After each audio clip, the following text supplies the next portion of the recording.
I don't think anything in my life has ever sounded quieter than the moment she said those words.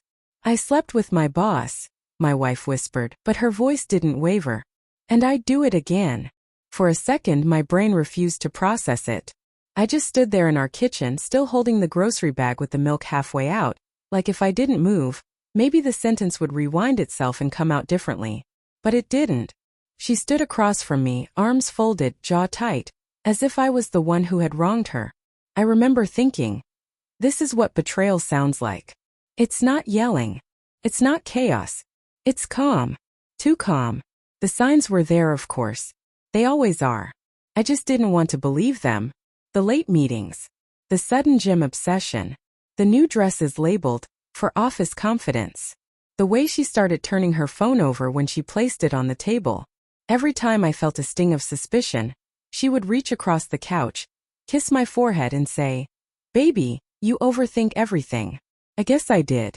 But nothing prepares you for hearing your wife confess like she's reading a grocery list. I set the milk down so gently it didn't even make a sound. "How long?" I asked. She shrugged. "A few months." Few months. 3 words that felt like a car crash inside my chest. "Why?" My voice cracked. She didn't cry. She didn't even look conflicted. She just stared at the floor tiles and said, "He makes me feel something. Something I don't feel with you anymore." That was the part that hurt the most, not the cheating but the indifference. For days after, I moved through the world like I was underwater. Everything sounded muffled. Everything felt slow. I went to work. I sat at my desk. I came home to silence. She slept in the guest room. I slept in ours.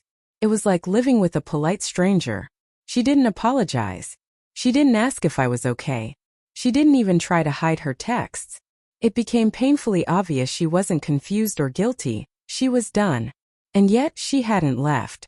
She stayed in our house, eating the food I bought, using the laundry I washed, walking past me like I was furniture. Every night I stared at the ceiling, replaying the same questions. Why wasn't I enough? How long had she hated me? Did she ever actually love me? And the worst one, what did he have that I didn't? That question nearly destroyed me. About 2 weeks after the confession, I overheard her on a call in the living room. She laughed. A sound I hadn't heard directed at me for months. "I told him," she said. "He's taking it better than I expected. Yes, don't worry. I'll talk to HR once you get the promotion." She giggled again. Something in my chest snapped. She didn't just cheat. She didn't just replace me emotionally. She was helping him climb his career ladder while using our home, our marriage as cover. And suddenly something cold settled over me. Not rage.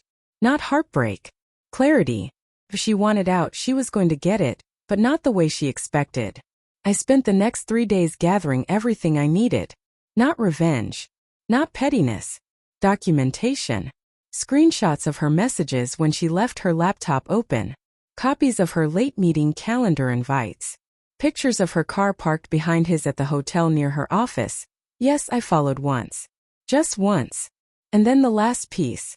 The audio recording she didn't know I captured the day she confessed. By the end, I had a neatly organized folder that didn't scream anger.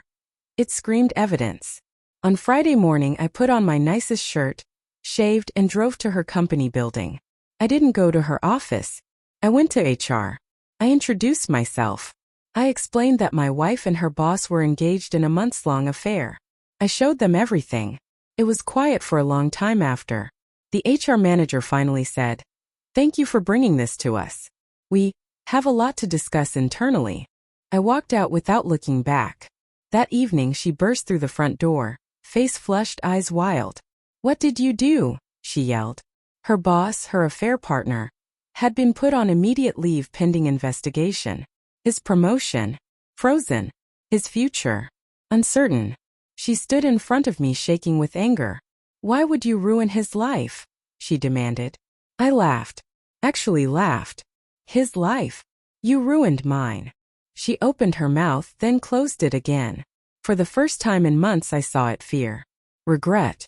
Maybe even shame. "You're pathetic," she spat. "You think this makes me want to stay? You think this fixes anything?" I calmly picked up the envelope I had left on the dining table. "It's not meant to fix anything," I said.